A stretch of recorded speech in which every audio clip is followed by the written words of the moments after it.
and welcome to episode 2 of The Band That Time Forgot, the podcast presented and about the art rock band How to Swim from Glasgow. My name is Gregor. I'm the only person who's been in the band since its birth in 2000. You are How to Swim now, whether you like it or not. Hey, this is what they'll put on my tombstone, I guess. Yes, here lies How to Swim. Yeah, here lies one of the 52 members of How to Swim. No, just you are to How to Swim what Neil. Were you about to say you are everything? No, I was going to say you are to How to Swim what Neil Hannon is to the Divine Comedy. There's no. I guess, except I feel like he just hires in random people to play on his. No, he's a set band of maybe 5 or 6. How early, Chris, you have derailed. You're in trouble. Sorry. The introduction to this episode. No. We don't have to move with it. We're gonna keep going. Okay. I like the interjections. And let me introduce the other people who are joining me on the pod this week. This is the second episode, and far right we have Dave Gillis, current bass player. To his right we have Daniel Drever, who is current lead guitarist. We have past and future and current drummer Chris Brown. Third, seventh, fifth, and third ninth. and seventh. Let's go with that. Drummer Chris Brown. Third and seventh. Patsy Cramelton. Is that your surname? No. Cramelton is a merge of it's a portmanteau. Craig and Hamilton, so we're going to merge our name. Okay. Yeah. We'll say. Are we going with Cramelton? That's we'll your go with professional one. Cramelton. Patsy Cramelton, who currently on vocals and synths. And sometimes cello. Now, this is the first episode that we've done, and cello as well, and electric cello. This is the first episode that we've done since New Year. So we're going to get into what our plans are for the year later. But also, I think maybe the first thing we should cover is this. The last one of these we did, we were about to do 2 shows. The Glad Cafe show, which was our headline gig with, co-headline gig with the martial arts. And then we did a show for Solstock in Cumbernauld. Yeah. How do we feel that those? Because all of us played those. How do we feel that went? In fact, everybody bar Alexander, who wasn't able to make it today, was on the stage for that. How do we feel? Let's take it one by one, right? I mean, the first one was the Glad Cafe, right? A place we played a whole bundle of times. We played it 3 or 4 times. In fact, I think it was your first gig. One of my earliest gigs, certainly, with How to Swim was at the Glad Cafe. It might have been my first gig. Yeah. So that was maybe, I don't know, 12 years ago, whatever. And Jesus, really? Weirdly, that was like the first time I'd ever gone to the South Side and actually hung out as well. I think we were talking about this not long ago. Well, prior to the Glad Cafe... No, I'd never been to the South Side before. But this is true. I think prior to the Glad Cafe being in the South Side, I was never there. There was no reason to go to the South Side for me prior to the Glad Cafe. Yeah, I think that was your first gig at the Glad Cafe, and since you've done about 7 or 8. Yes, it's been very lazy on my part, particularly because I've always lived round the corner. It's not lazy. It's a great. It's bloody. It's a really good venue. venue. It's really good. And they're all the folk that work there are always really nice. Yeah. The promoters, and there's a nice green room. There's a lot of time the engineers. They give you a deal on the food if you go there. I mean, the hire is very reasonable. This is a great advert. It's very close to where we live. The Glad Cafe, a lovely place to host your small band's gig. But it's a lovely venue. It's a lovely venue. Yeah. No, but I mean, this is one of my old memories. So to play there is always nice for me. So your first gig with us in the Glad Cafe was. Did we do a gig there in 2012? Are you saying? 2013. 2013 was it? I joined. Yeah. I'm really bad with the years, but obviously Chris is good. So keep us right there. Well, I met you on that gig, and I'm pretty sure because it was you just joined the band. I'd never met you before, and I was pretty good at going to see the band back in the day. So I think 2013 would have been the year that you joined. Yeah. I guess it was Peter up till then. That was a Glad Cafe gig as well, but. Always nice to play there. It's a really nice place, and the green room is always really sweet. It's like such a. I mean, you guys probably not see this stuff, but the actual backstage bit is really nice. Yeah, I didn't know there was a backstage until. It's a real behind the curtain. We're revealing the truth. I know. But it's the green room that's probably the furthest from the stage I've ever seen. My memory of that green room was at one point it was actually green. Right, okay. Am I misremembering that entirely? Are you saying Did it used to be painted green? I don't know, but check it out. It's got a beautiful little piano. It's got a little piano in there. A semi, not garbage semi-acoustic sounding piano, or but it's something. okay. No, but it's a weird. It's got a weird type of piano. I want to It's a strange say type of I want to piano. say it's a prepared piano. I want to say it's got the little tacks on the It keys. may be prepared. It might have those. It may be prepared. That would explain why it sounds. Why it so sounds strange. a bit bonkers. Yeah. But were we prepared? Oh, there we go. Were we? Well, going on to you, how did you feel that show went? I felt bad about it. Because you're relatively new to House I'm Room. new. How I'm new. that was your Third. show with us? My third show Really? with the band. Yeah. Only third. I know, right? Only Feels my like he's third. part of our furniture. Uh-huh. Guy, I know. He's in there. Feel like we should have been booked for another, I don't know, 19 more shows. I don't disagree. Good. We should definitely have something more in the books than July at this point, but you know. But in 2 nights, he doubled his gig tally. For the band. Yeah. The Glad Cafe show was good. We had some random people and some strangers come up and say, hey, we don't know who you guys are, but we thought that was really good. And if I had my time again, I would have said, great, why don't you buy some merchandise? Of course he didn't. He just said, thanks. I said, Thanks, bye." thank you. I said, I didn't hug for too long. That's good. They appreciate that. And then we went They to don't want too much Cumbernauld. human contact. Cumbernauld was a fine stage and a fine sound. That was lovely setup. It had a wonderful Weatherspoons in the shopping It centre really as did. well. It really did. Made everyone ill. We all got super sick. I was the only band member that couldn't quite finish my meal because I had to go and play. And then did you avoid... And you then didn't get I ill. wasn't particularly ill, so maybe there was something Yeah. towards I the don't end think it of was the the meal. Spoons' fault. I mean, I'm not a big fan of the Spoons, but I'm not gonna hold them up for us all getting I sick. think there was a little bit of magic in that old straw hat you found. Was it that pint? Was it the pint? Whatever pint we had there. I had a coffee. Yeah. I had a regional ale, and maybe that was it. A few too many cheap I- pints I- at the I got Spoons your before go-to. that show. I may have Bad tap. cumber-nailed. It didn't work. But anyway, yeah. Cumbernauld, Solstock. It was a lot of fun. The- It was a lot of fun. The Mug Shack people are lovely. We were really, really delighted for them to have us there. We're happy, Totally sweet. Delighted to play with them again. Alan's a lovely guy, and Yeah, it was a lot of fun.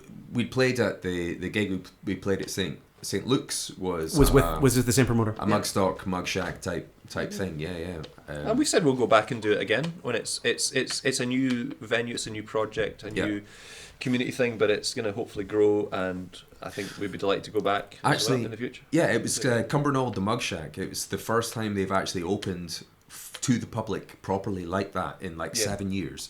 They've completely redone the place. It's a really big stage. Yeah, I mean, like yeah. it's a big about venue. It's about the biggest stage that we've played outside of festivals. It's a huge stage. It's like And a you huge get venue. wings and I should say that St. Luke's was a bigger stage, but it's a really. I don't think so. Oh, no? Really? No, I think St. Luke's is a smaller stage for sure. Yeah. It just felt maybe slightly bigger because we had more space. There's some stuff on the stage There's currently a lot still. there's all the instruments in the world on the stage and amps yeah. and stuff, which is kind of cool. Yeah, I kind of like it. No, but here's the thing. That was the first time that Do we have the photos Mug of Shack. Do we have photos of Mug Shack? We can. Yeah, we There'll can be stick some. them. Yeah, stuff. there'll be Let's, some. here they are. No, for the audio. No, but this. I don't know. Yeah, sorry. Audio listener. As this is the first. But again, we haven't really stated this. The first. This is the second episode of the podcast, but the first that is an actual available podcast. So kind of this is. There's a video. The previous episode is -1, and previous episode is 0, and this is 1. Typically, as HDS goes, there's nothing straightforward. No, it's never easy. No. Yeah, it'd be boring though if it was straightforward. We It'd be gotta keep boring. people on their toes, baby. Yeah. Anyway. I'd hate that. But yeah, so I think we all agreed. I felt personally, and I think I've said to you guys, I feel like we kind of leveled up a little bit with those two shows. I was pleased to, blow off the old gig Well, cobwebs. that was. My first Glad show was back. your first show back. Yeah. Was it really? The And the Glad? Yeah. first show. It's incredible. And as the well. first show I've done with the band in two and a half years, I think. So and again assuming that there are some audio only listeners who have not heard the first episode, again reiterate your story with the band is that you played with us early doors. I played very early doors, like 2002 to 2009, and I moved to London, and obviously couldn't be in the band remotely in those days. And then Even now, you couldn't be in the band remotely. Well, I guess you not. can't just zoom in. You can a little bit For gigs. it's going that way. It'd be tricky. It's going that way. And then I moved back to Glasgow and used to come see the band a lot. You were our probably number one fan for that mid period. Yeah. And then Ian, who was a great drummer and in the band for a long time, recently left the band, and I think Greg couldn't be bothered putting an advert up for a new drummer, so I rejoined after all these years. No, I don't think that was the case. But I still occasionally No, played. he was the first person to ask. Obviously, But I I'm will genuinely say, right, I'm close to this guy, and when we needed a new drummer, there was nobody else. there was no question. But you just no, said you didn't know I was a drummer.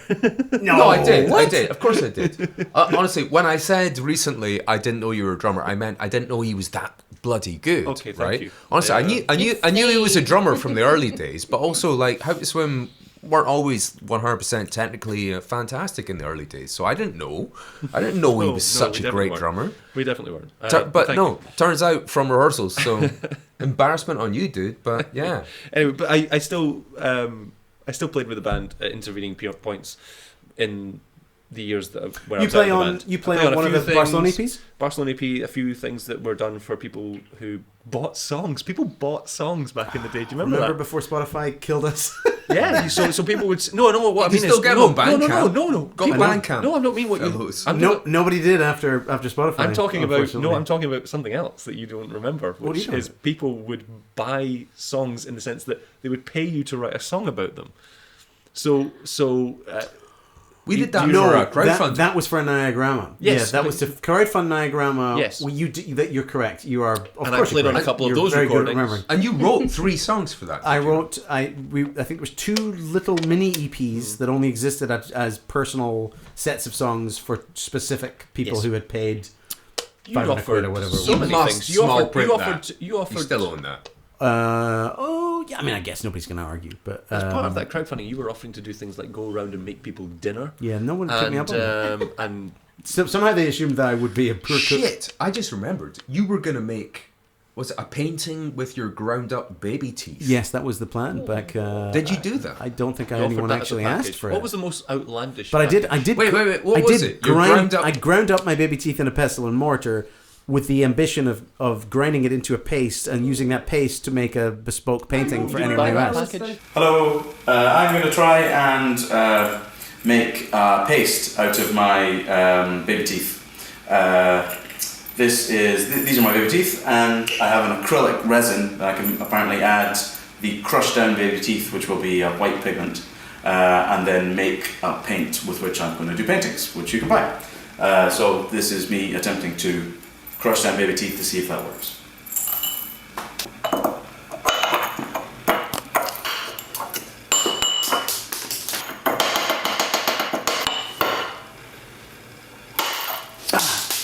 Baby teeth everywhere.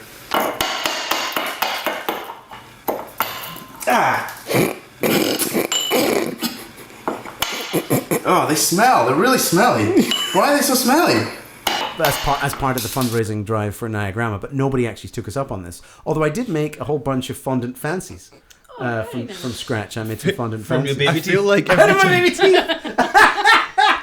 They were the taste of enamel was beautiful, vanilla enamel. Gritty. I've often thought they would make very nice bridge saddles for guitar, baby teeth. Because Yeah, well, they I mean, if I sustain still had them, but I nicely. crushed them into bits, Sure. and then I eventually just binned them because It's always nobody wanted me to cowbone. make the painting. I feel like every time you say, here's a video or a picture, we should say for our audio listeners, for viewers in Scotland. Oh yes, viewers in Scotland, There's you'll be getting Scotch and rye. Yes.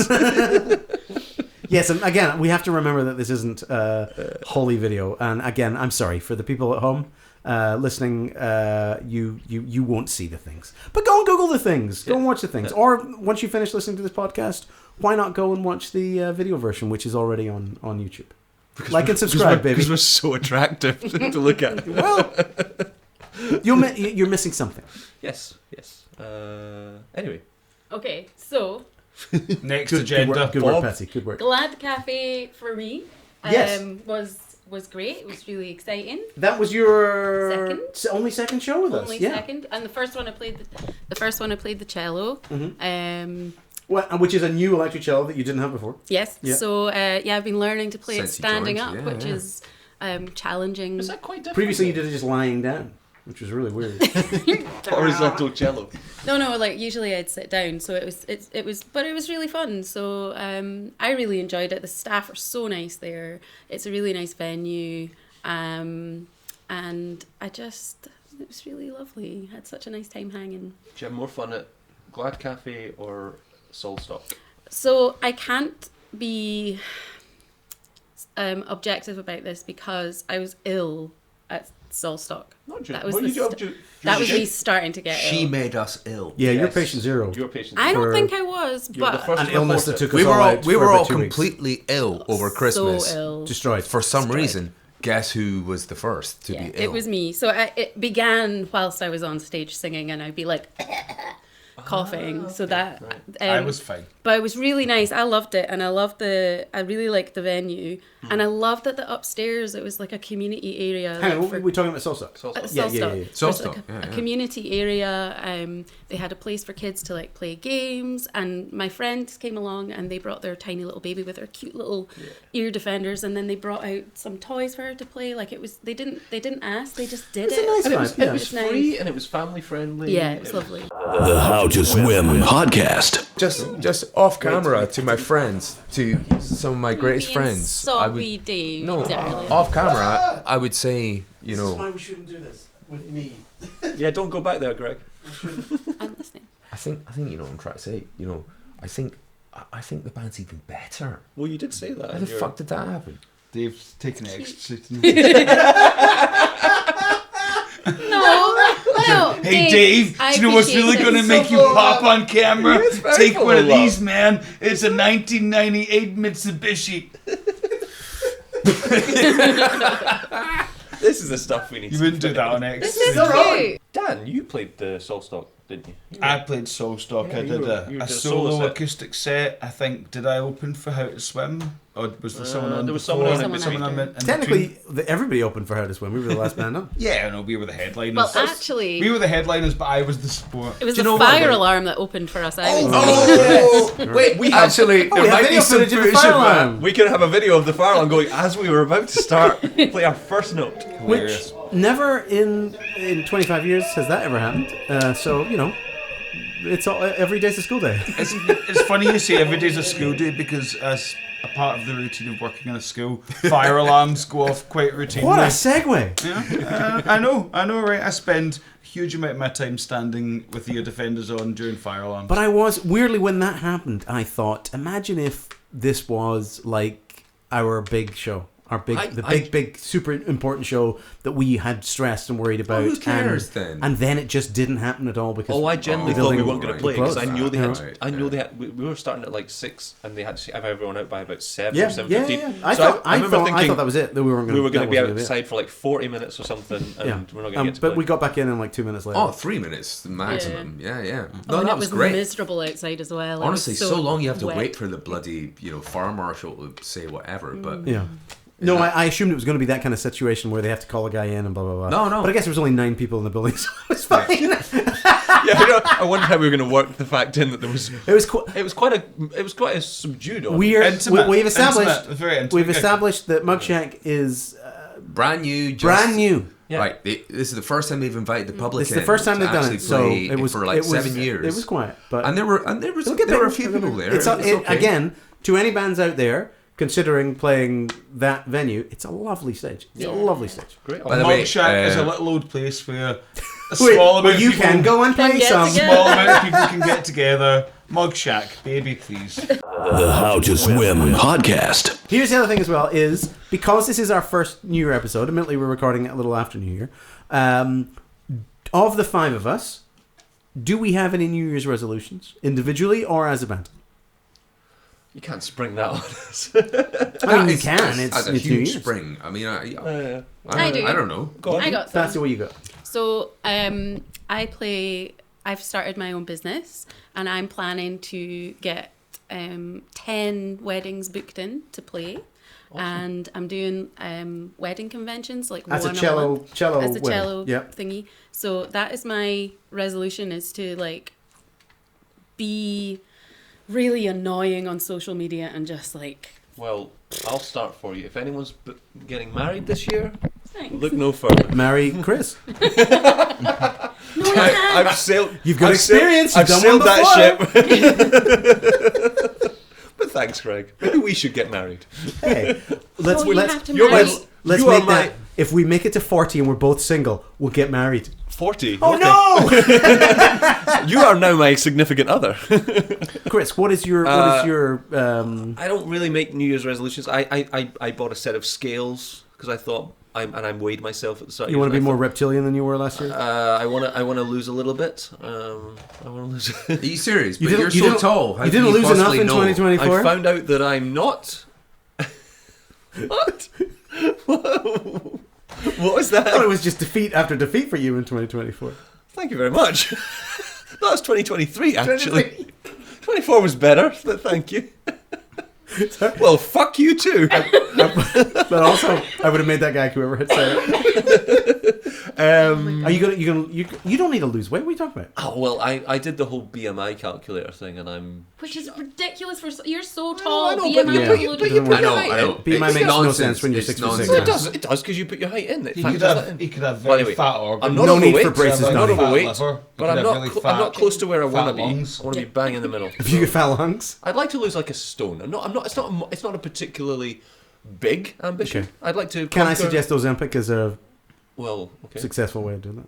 I don't think I can get on that, but not in this country. But I would like to I've done couch to 5k a few times and never quite made the 5k. I've made like 4k. Yeah. Just life's got in the way. So, if you want an answer to the question, I guess that would be mine. So what we're saying is, this time next year, sitting on this couch, you are going to be ripped as fuck. I'm not going to be ripped. I'm going to be slightly smaller. Slightly. No offense, but this is Patreon level, not. Oh, this is the shit we're keeping. This is the to see stuff. Chris's new summer body. Yeah. You have to subscribe to the Patreon. We're not revealing pecs on. No. Not on a free. Pecs is not on the basic. YouTube is not. No. Stream. No. If anyone wants to crowdfund my pursuit, I could do with some new running shoes. Dick and Fanny Pics is all in the behind the paywall. Okay. Hardcore behind the paywall. Or balls. Pay the fairman. Dan, what you got plans for 2025? I think the world should make a New Year's resolution to do better by me. Well, I don't think it's the onus. That might be the most Dan answer. The onus isn't on me. I think 2025 should. The world should change to accommodate me. I think there was a thing going viral. I think there was a viral thing. This will be the year. No, I think the viral thing was that we should stop making New Year's resolutions. One of the things the world would stop doing was interrupt me. Sorry, Chris. I just wanted to give you a chance for the world to change. Chris is going to change in 2025. Yeah. My New Year's resolution is to stop interrupting Dan. That's such a good thing to not want to do. My New Year's resolution is not to capitulate to Dan's madness as often as I'm tempted to. He's a lovely man. I'm a really good guy. So that's why I don't need to change this Mr. year. Gillis, what's your 2025? Honestly, I just want to survive the encroaching fascism across the entire world. I don't want to make light of things, but yeah, I know we don't like to talk about this, but... What encroaching fascism? What are you talking about? What nonsense is this? Indeed. Yeah. They just want the Panama Canal back. There's nothing wrong with that. It was theirs back when we were still kids. I'm a big fan of the Gulf of Trump. Yeah. That's I'm all here for the Gulf of Trump. If you want to annex You've got to France, represent both sides. We're not political. Both sides. We can't pretend not to be political. We have some political songs. We can absolutely come down on many sides. They don't give a fuck. I tell you, the song "They Don't Give a Fuck" was about how a conservative government really gives zero shits about your average person. And my worry was, with more liberal governments coming in, that tune would have no validity. I thought that was about your belief. Trump getting back in, we're great. I got another 4 years of saying they don't give a fuck. He doesn't give a fuck. It worked for How to Swim. That was the main thing. It worked. Dude, they don't give a fuck. It works beyond that level because nobody gives a fuck at all, and it's horrible. I won't lie. They don't give a fuck. It has come from a desire to write something akin to "Cunts Are Still Running the World," and the genius of "Cunts Are Still Running the World" is in the same vein as the Dylan tune that says the president must one day stand naked. It doesn't say which president. Would you? "Cunts Are Still Running the World" doesn't say which cunt. It just says there are still some cunts. So that tune you can listen to. Well, There's Cunts Are Still Around the World It's like was from anyone 2006. can believe whatever they want from it as well. Exactly. But it doesn't become invalid because you said, one day Nixon must stand naked, or if he had said George W. Bush is still running the world. It's got strong language, but it's not come down on one particular side, and because of that, it gives like a no. chameleon-like. Well, I don't know. Cunts Are Still Running the World is definitely not a right-wing anthem. It can't be. I mean, could you listen to Cunts Are Still Running the World and think that it's about? Why not? I guess you're right. It could be about fucking anybody. 30% of the time, liberals, leftists were in charge, and they're cunts. They're running the world. No, you're right. I don't know. Gregor, what is your New Year's resolution? This is interesting. Get rich or die trying. No, it's just... That's every year. Just deliver. That's Gregor's New Year's resolution. Well, I mean, actually, no. This is an interesting thing for me, is because this kind of ties it in to what our next bit on the agenda was, which is to announce kind of what our plans are as a band for next year. Because who the fuck cares what my plans are for next year? My personal plans, unimportant. Oh, he says that after he made us all come up with one. Yeah, I just listened, glazed over. Just, I don't care. Passive-aggressive as well. I very much enjoyed listening to your contributions. I'm not going to give you mine. But I will say, this is the point where I think we need to get into what our plans are for the new year. We have a tight lineup. We have a good lineup of the band in the way that I don't think we have had for a while. We're hoping to do a whole bunch of shows this year. We're hoping to continue to do more episodes of this podcast. This is episode 2 of what should be 25 episodes. So there's going to be kind of one of these coming out a week for the rest of the year. But we're a band. We are a band. And at the end of the year, we're hoping to do more shows. At the end of the year, we are endeavoring to do... the podcast is called The Band That Time Forgot. We will do a Band That Time Forgot show in December of this year, which hopefully will involve... Because it's 25 years. We're going to bring back former members to come and join us again and maybe redo some of the tunes we've not played for a gazillion years. And then separate to that, the other thing we're aiming to do in 2025 is release 6 studio albums. 6 studio albums. 6 studio albums in the year 2025, which has just begun. That seems like madness. Yes, it does. In many ways, that is a correct reading. It is madness. No, that's a different band. But we've got a lot of material. We have one album just about to drop. Yeah. Greek Active, which, let's be honest, was supposed to drop last year, but it will drop in the next couple of weeks. You will have heard, if you've heard Through Glass and Magazines, a couple of tracks. Plus, if you've seen us at any point live in the last couple of years, you've heard a lot of that material. That will be album 1 of what will be 6 studio albums for this calendar year. The reason for this, we are inviting competition with one of Australia's premier psychedelia bands. What are they called, Gregor? Gizzard, Lizard Wizard. Put out 5 studio albums in the calendar year of 2017. Some of their best work. Those guys notoriously have put out they're at 42 albums or something after only 10 years together, which is absurd because we are at, 4 after 25? We're the opposite. Yeah, we're the opposite. We are so not productive by comparison. But this is it. Wizard. They did 5 in 2017. We're going to do motherfucking 6 in 2025. We're going to one-up King Gizzard and the Lizard Wizard. And anyone else who might. Actually, I think they have another year where they did 4... So they did it twice. So the onus is on them next year to beat us. Oh well, yeah. This is it. This is a word out to Stu, Ambrose, and all the rest of those motherfuckers. Gauntlet. 2026 or 2025. Do 7. Do 7. We're gonna do 6. You guys better do 7, otherwise we win. We win. I hope this ages well. I don't know. I tell you, as a fan of that band. If they released 7 studio albums in 2025, I'd be delighted. But yeah, this is it. The gauntlet is pushed. It's out. It's out for you guys. We're coming for you. Come on, Southern Hemisphere. You gotta fight. Northern Hemisphere is here. Northern Hemisphere is bringing a take game. I don't know why I've gone I've gone full Waits-ish? WWE. It's Hulk Hogan. Oh, we're hulking out. You haven't ripped your shirt yet. Six How to Swim albums in 2025 is happening. Let's do it. Let's do it. The stuff's written, surely.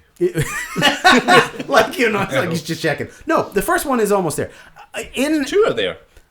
In fairness, one when King Giz released the 5 in 2017, one of them was a B-sides and rarities compilation, which I'm gonna say is a little bit cheating.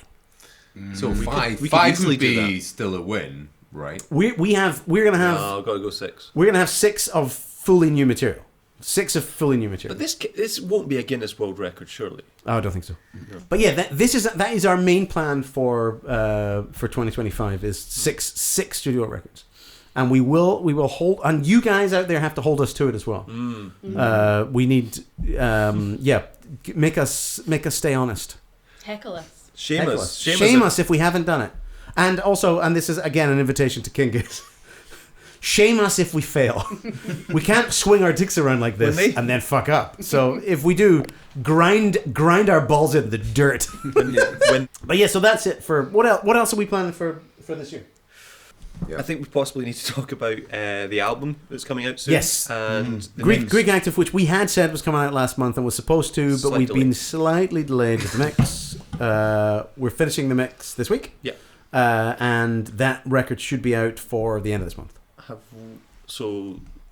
Is there a date or not? We'll see. I'm doing the final mixes tomorrow. Okay.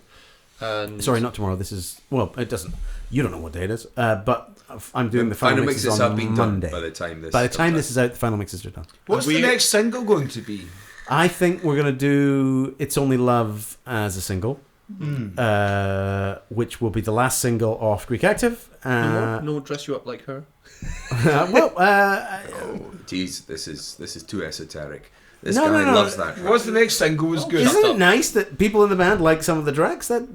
Chris is a big fan. I thought that would be make for a great music video. That's the only thing I thought. The issue we have is I would like to do music video for every song that we have. I'd love to do music. We don't play gigs enough. I would love us to do a music video for every song in lieu of the amount of gigs that I wish we would be in a position. But we can't do all that. But we can't. And everything else that we're doing this year. So realistically, we have to pick which ones we're doing. We have a strong idea for an "It's Only Love" video.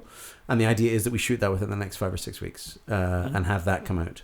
But other stuff, if anyone else wants to... Oh my God, if anybody else wants to come and direct a video for a song, let us know. A fan-made video, an erotic fan-made video. Genuinely, we would be happy we're here for that. We would be happy to discuss that. For but yeah, so the plan is that Greek Active, the end of the Greek Active cycle will be the "It's Only Love" video, which should come out in the next couple of months. After which we are making preparations to put out the second album of this year, which is called fuck, it's forgotten my brain. No, we haven't recorded that one yet. The Barcelona one. Pound Store Diabolism is the second album of this year. Yeah. Pound Store Diabolism, which we recorded in Barcelona. There's some good stuff on that record. Man. Yeah, stuff in the set. A lot of the stuff that's currently in the set is on Pound Store.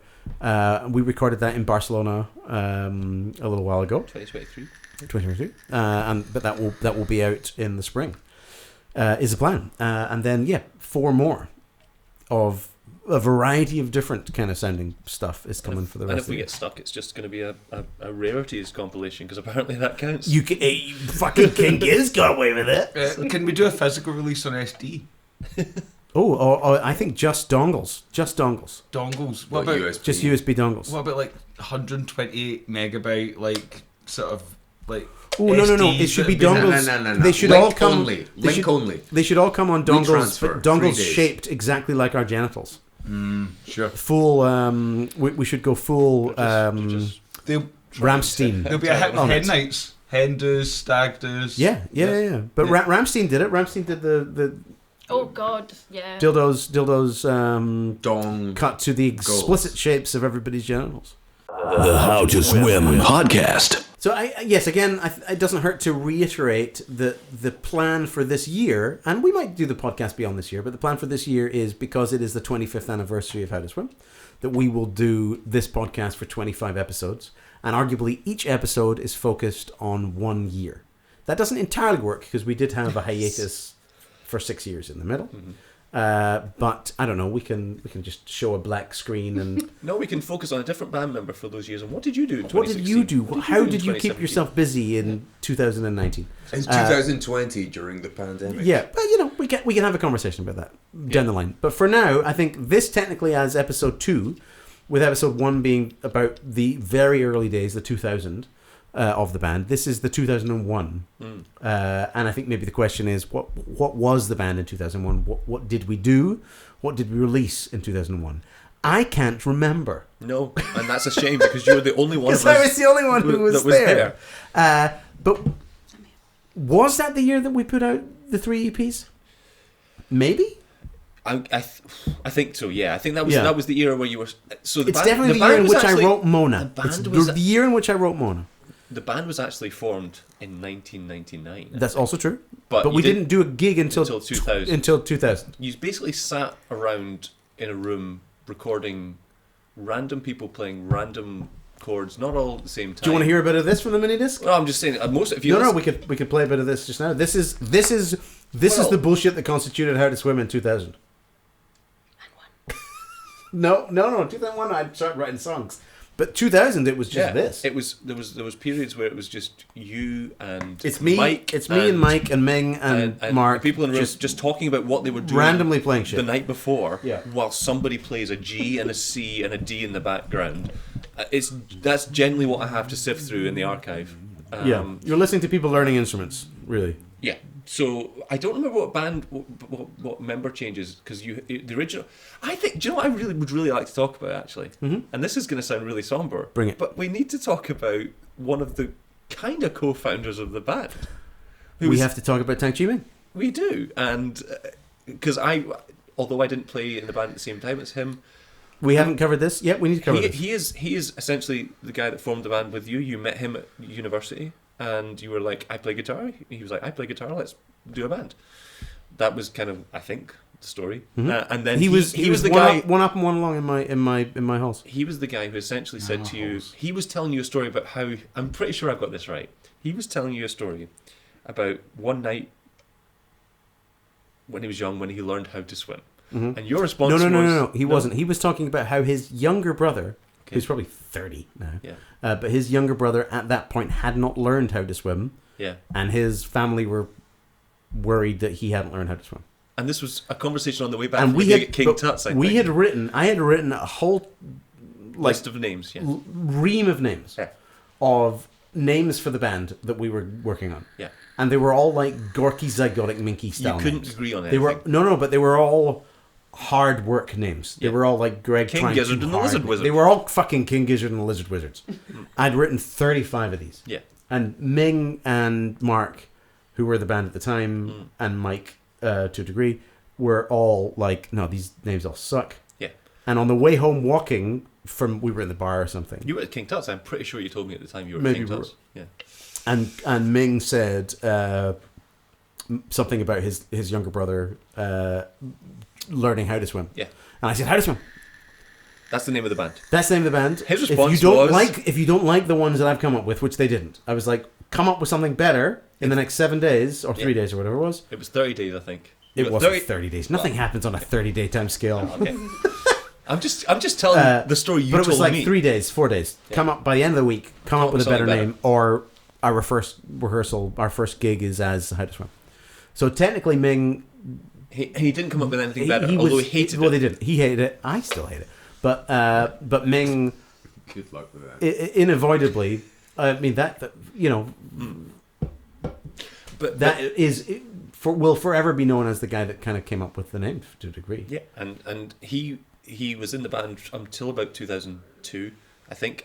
Yeah, and he played the first half of the shows. He overlapped a little bit with. Yeah, he wrote songs and sang on some songs early days. Ming and I do a cut, which cover, again. Yeah. Is there any recorded stuff with Ming? Yeah. Well, let's hear some of that. Ming and I did a cover of Girl from the North Country. Girl from the North Country, the Dylan tune. He does a version on Nashville Skyline, the Dylan album, where he sings it as a duet with Johnny Cash. And Ming and I did that, which again, weirdly, when Ming passed away, I shared Biscuits and Cheese on Facebook, which is weird because Ming doesn't sing on that. But it was a tune that I felt we'd written together, which obviously was never recorded. But I should have shared Girl from the North Country, because Girl from the North Country, both of us are singing together, and it's kind of lovely, and that when I think of Ming, I think of that. Yeah, it was really sad because I although I wasn't in the band at the same time as him, he came back to play bass on a couple of times with me in the band. He depped on a couple of gigs when Jim was away, and he was just a lovely, sweet guy, and I really wish you could be here for these podcasts because he would have way better memories of. But the thing I love about Ming is that he just wouldn't bother. Yes, he wouldn't give a shit. He wouldn't give a shit. He'd be like, "Nah, it's just some shit I did when I was 19. I don't give a shit about it." Yeah, he wouldn't turn up. We asked him to be there for 2015. He was like, "I don't bother." He told me basically in 2004 when I said I was in the band and I was really. He was like, "Good luck." He was like, "Oh, you're wasting your time. What are you doing?" I mean, but again, a lot of people.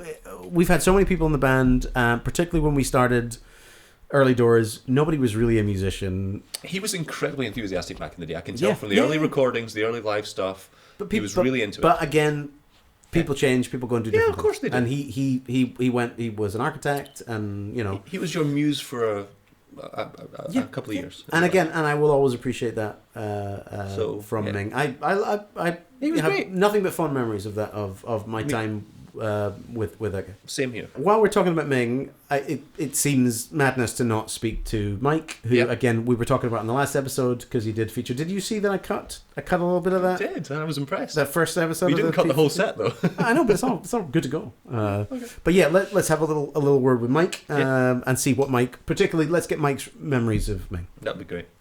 Everybody, this is Michael Bates, who was you were technically classed as being noise, or in the terms of band. What are your memories of the stuff that we did way back in 99, 2000? Yeah, it was the first year at uni. You guys were in the flat next door, and I think it was more proximity than anything else that ended up in the band. Yeah, I think there was a lot of that. Just whoever's in the room was in the band. But that worked. But we did like 3 gigs, I think. Yes. In that first year. Yeah. We would have done.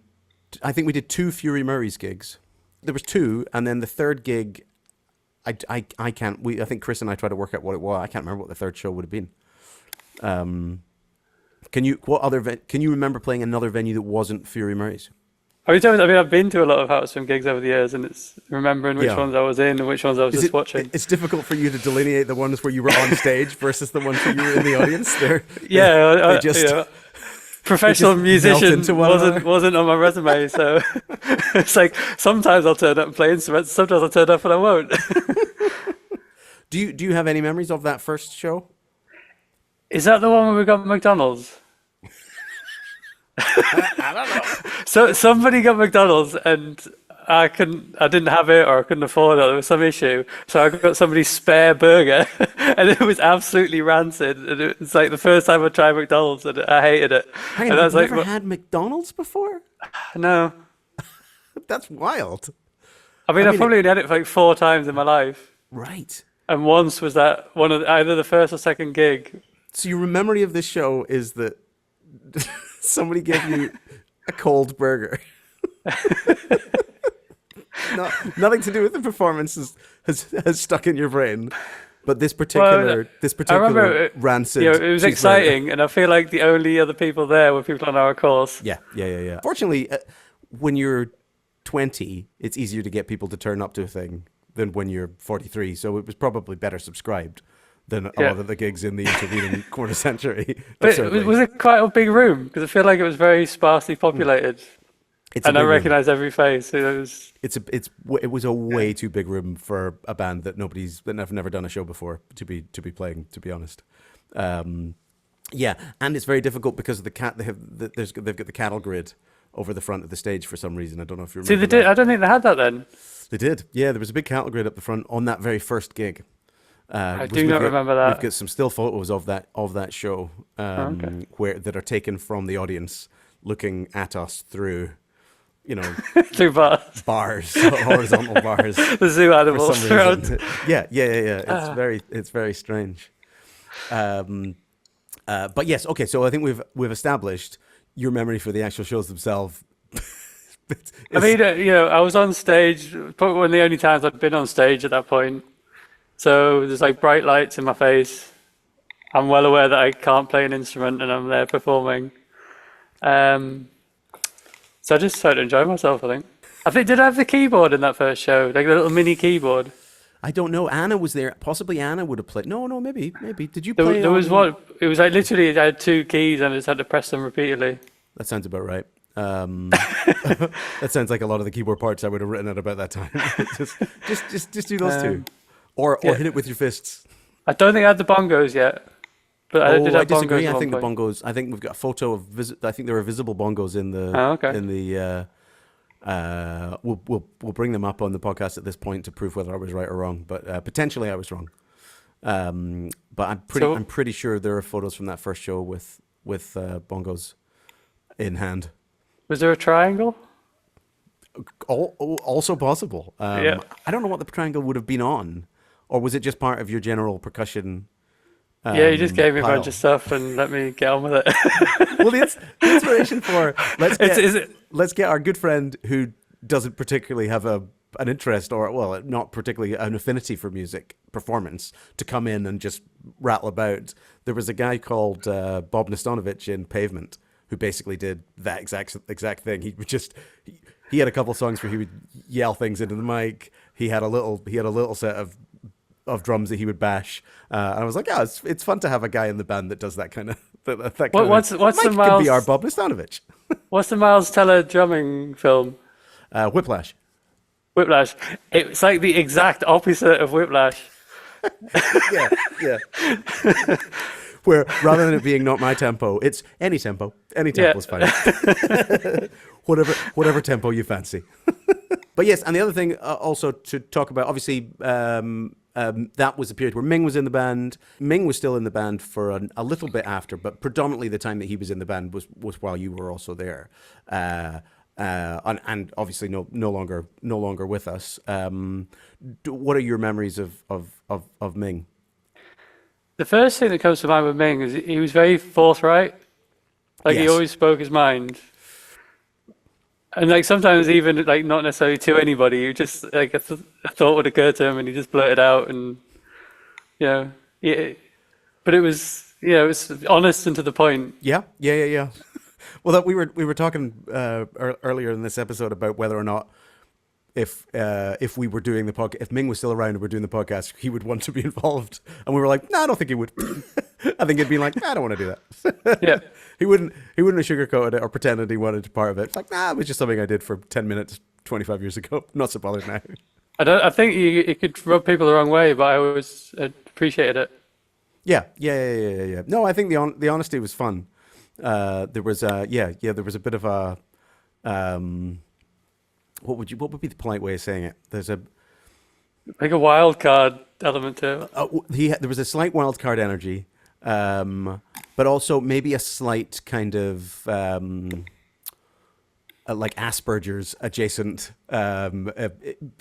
inability to read the room, Yeah. But yes, again, of the group of us, undoubtedly the most competent musician by a country mile when it was right. When it was you. I mean, I'll have to take your word for that because genuinely I have no clue. when it was you and me and Mark and Anna and Ming. Ming was the only one who would have known what key we were playing something in or all the proper chord shapes and that kind of stuff. Okay. But yeah, so I mean, obviously, it wasn't. We didn't play together for a particularly long. I mean, the couple of gigs you played were probably over the space of about 6 months. Yeah, I mean, you guys must have played in the second year because when you were living together, I think you were still going.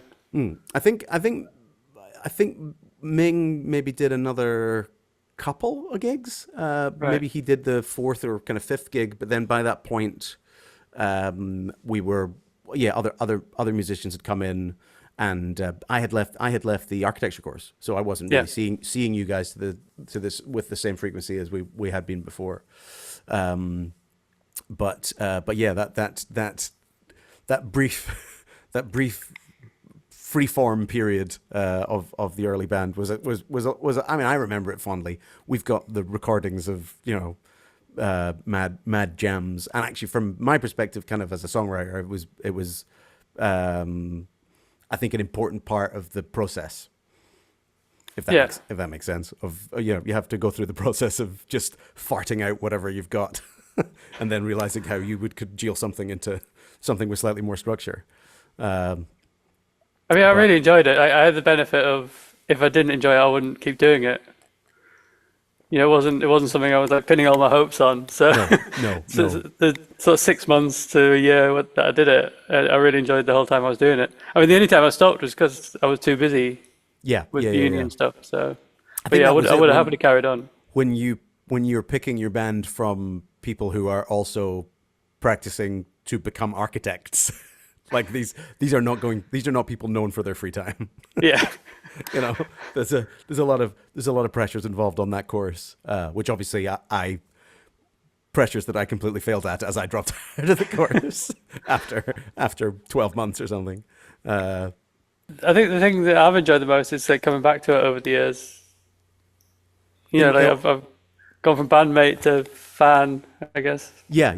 And I see you're wearing the my favorite Chris Fleming t-shirt design. Yeah. It's a good one. It's still probably our most popular t-shirt design after all these years. Yeah, but yeah, so that's probably the only time you've done that. Then gone from being in a band to fan of that band. Yep.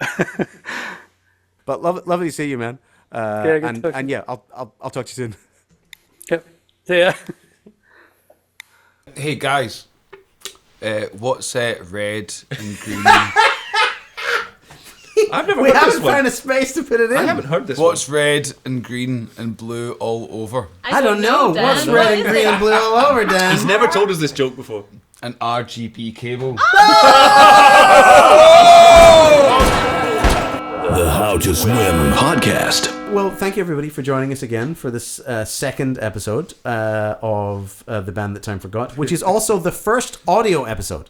Yay! Yep. So welcome the people who are confused by this being episode 2 and there being no episode 1 on Spotify. But they're listening on the go. I mean, or maybe we just put episode 1 on Spotify, even though it contains a whole bunch of like bad bits audio. Yeah, why that don't we aren't do that? audible. Why don't we do that? So does this. Well, we'll just throw it on. We'll throw it on. This is episode 2 for all of y'all. But thank you for joining us. And again, as this is YouTube, click the fucking things. Yes. Do all the things and do your cunting things. I And wish comment- that was the comment slogan. below. Click the fucking Click things the fucking things, and you do cunts. all your cunting things. Do all your cunting things on the Like stuff. smash the old Smash the cunts and- alert and Blurp the fucks. Blurp the fucks and smash comment the cunts. comment about anything. Yeah, that also, no, happens. that's the other thing. For future episodes, if you have any... No conversations off camera. If anyone has any questions or ideas or things you want to ask us in future episodes... Or stuff you want us to react to. If you have any like albums that if you want us to do an heard or whatever. unboxing... No, Bring us a box! I'm thinking. We'll unbox it! I'm thinking we'll check out an album and maybe if Maybe. somebody wants to bring one. Bring an album. Send us an album. We might not listen to it. If you want us to go over one of our songs again, maybe put in like a minor third key change, or like I could do a different mode in the guitar solo. We're open to If that. you want Dan to complicate our tunes unnecessarily, ask Dan. He'll do it. He would love it. He'd With love a it. Van Halen patch. A little bit of finger tapping. Guys, He's gonna add some finger tapping. No, it was you that said Van Halen, but yeah, that does sound good. But anyway, thank you. This has been episode 2. Thank you so much for joining us, and see us for the next one. In which our guest will be Bob Rafferty, who was the second drummer after Chris died. I love Bob. Can't wait to see that guy. Yeah, I think I'll be there. Weirdly. After Chris died, you weren't even the first drummer. See you next week, That fellas. didn't make sense. I was going to say that The didn't make gag sense. was good, but it didn't make sense. After Benedict died. All right, thank you, everybody.